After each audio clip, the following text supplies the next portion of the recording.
고등 수학 내신 대비 과정에 대해서 말씀을 조금 드릴게요.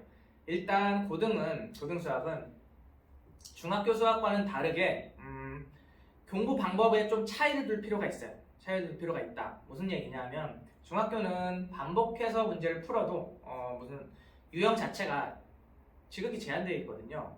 고등학교와 다르게. 그러다 보니까 반복해서 문제를 풀고 어려운 문제를 거의 이제 암기하다시피 해도 고득점으로 갈 수 있었어요. 실제로 내신 등급 A 기준으로 학교마다 다르겠지만 보통 한 10%, 많게는 20%까지도 혹은 A를 받을 수가 있으니, 물론 고등학교는 4%까지 1등급이죠.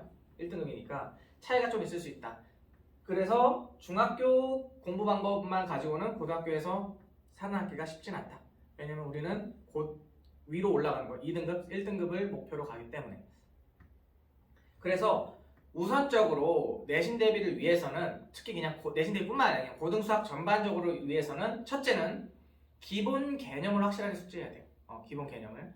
이를 위해서는 교과서뿐만 아니라 교과서 이외에서 나오는, 즉 킬러 문항들을 대비하기 위한 기본기를 하나하나씩 차근차근 쌓아 나가야 돼요.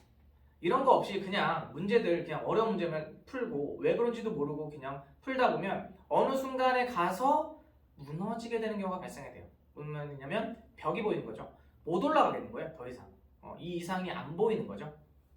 그래서 기본기를 착실하게 쌓아나가는 것이 무엇보다 중요하다.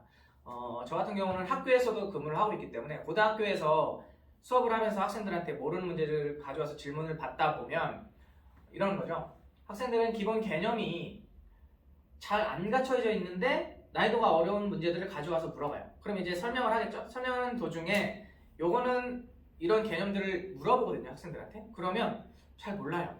그러니까 그게 안 돼 있으니 난이도가 있는 문제를 접근을 못 하는 거죠. 그래서 사실은 고등수학은 짧게 본다기보다는 길게 봐서 하나씩 다져나가는 것이 필요하다. 그러면 이제 내신 대비는 어떻게 할 거냐라고 하면 기출 문제들이 중요해요. 기출 문제들. 가장 강조하는 게 모든 강사들도 그렇고 선생님들도 그렇고 교사들도 그렇고 강조하는 게 기출 문제죠. 기출 문제들을, 그러니까 내신 대비는 저 같은 경우는 이제 첫째로 한 6주, 5에서 6주 정도 전부터는 이제 내신 대비 문제집을 학생들한테 풀리는데, 그거는 실제 다른 학교 기출 문제들로만 이루어진 문제집이에요. 문제들. 기출 문제들로만 이루어진 문제집이 정말 중요하다. 그래서 이 유형 자체가 매우 방대하다 보니 이쪽 학교 지역뿐만 아니라 다른 지역 학교에서도의 그 기출 문제들까지도 모아서 학생들을 풀리는 것. 그래서 모르는 부분 혹은 그건 다시 설명을 해주고 틀렸던 문제들은 오답 노트를 이용해서 다시 정리를 해줄 거고요. 그렇게 하나하나씩 밟아가면서 문제들 계속 풀어나가겠죠. 유형별로 풀고, 그렇게 하다가 한 2주 정도 혹은 3주 정도 전부터는 이제 제한된 시간 내에서 실제 이제 기출 문제들을 푸는 거죠.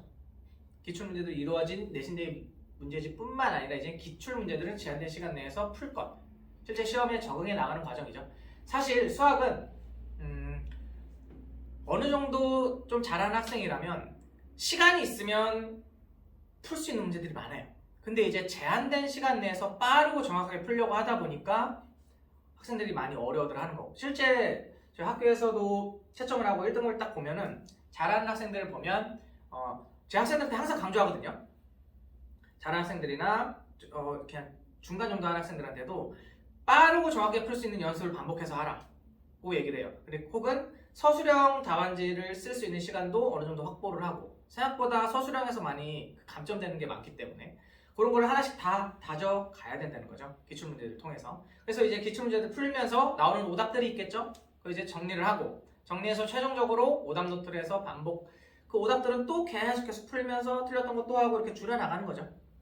그리고 이제 시험이 거의 코앞에 왔을 때는 어느 정도까지 돼야 되느냐, 학생들이 이제 기출문제를 딱 놓고 문제를 딱 보여줬을 때 학생들 스스로가 이거는 어떻게 풀어야겠다, 혹은 이 문제는 어떤 접근 방법으로 문제를 접근해보는 게 좋겠다라고 스스로 인식하고 있을 때까지 해야 돼요. 그러니까 질문을 하겠죠. 이 문제는 어떻게 풀 수 있겠니? 라고 하면 내 학생들이 이 문제는 이렇게 풀면 될 것 같아요 라고 말이 나올 수 있을 정도까지만 된다면, 그게 이제 내신 시험 앞두고까지 된다면 위로, 즉 높은 등급을 통해서 갈 수 있다는 거죠. 2등급뿐만 아니라 1등급까지 그 정도까지 돼야 된다 그런 거예요. 그래서 내신 대비는 기출문제들을 반복해서 푸는 것 그리고 기본적인 개념들을 확실하게 쌓아갈 것 그게 동반이 된다면 확실하게 시너지를 통해서 고등급 그러니까 고득점을 통해서 높은 등급으로 갈 수 있다라고 생각을 합니다. 되겠죠?